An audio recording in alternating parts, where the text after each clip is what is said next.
وكان النادي الباريسي رفض التعليق على تلك التطورات مباشرة، قبل أن يعلن في وقت لاحق أن حكيمي سيعود إلى المسابقات الأسبوع القادم.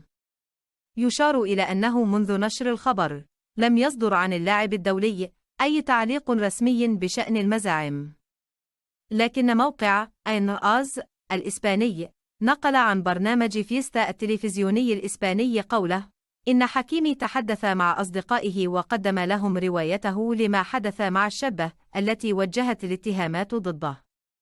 ووفقا لفيست، فقد أتيحت الفرصة لأحد أقرب أصدقاء المدافع المغربي للتحدث معه حول الحادث الذي ادعى فيه حكيمي أنه تم خداعه، وقال نفس الصديق أيضا إن نجم كأس العالم قد أخبره أنه شعر كما لو أنه تعرض للخداع قبل انتشار الخبر علنا. وقالت في بيان تداولته صحف فرنسية: لاحظت من جهتي أن المدعية رفضت تقديم شكوى ورفضت الخضوع لأدنى فحص طبي أو نفسي، ورفضت مواجهة أشرف حكيمي رغم أن الاتهام مبني حصريا على تصريحاتها. وتابعت: بالإضافة إلى ذلك، يتبين من الوثائق التي بحوزة الشرطة القضائية أن السيد حكيمي كان في هذه الحالة موضوع محاولة ابتزاز. وأشار المصدر إلى أن التحقيق الأولي الذي فتحه مكتب المدعي العام في نانتير أُكل إلى قاضي تحقيق، ولم يصدر حتى إعداد هذا التقرير أي حكم في هذه القضية، على عكس ما ادعت المنشورات المضللة. وقالت فرانس بيس في خدمة تقصي صحة الأخبار باللغة العربية إن النيابة العامة في نانتير وضعت حكيمي الذي خضع للتحقيق تحت المراقبة القضائية لمنعه من الاتصال بالشابة، ومع ذلك فهو مخول بمغادرة الأراضي الفرنسية.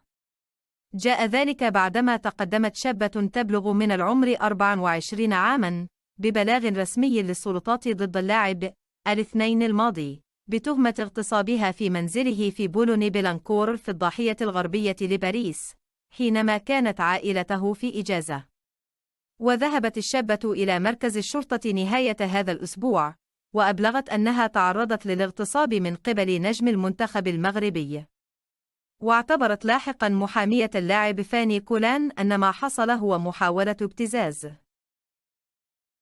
فندت خدمة تقصي صحة الأخبار باللغة العربية في وكالة فرانس بيس ما تم تداوله مؤخرا بخصوص براءة اللاعب المغربي أشرف حكيمي الذي يمثل أمام القضاء بتهمة اغتصاب فتاة فرنسية.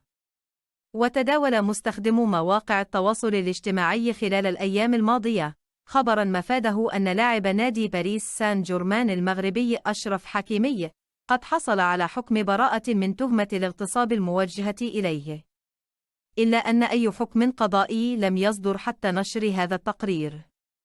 وحظي المنشور بعشرات المشاركات منذ بدء انتشاره في 5 مارس الحالي، بعد أن وجهت محكمة فرنسية قبلها بيومين تهمة الاغتصاب إلى نجم المنتخب المغربي.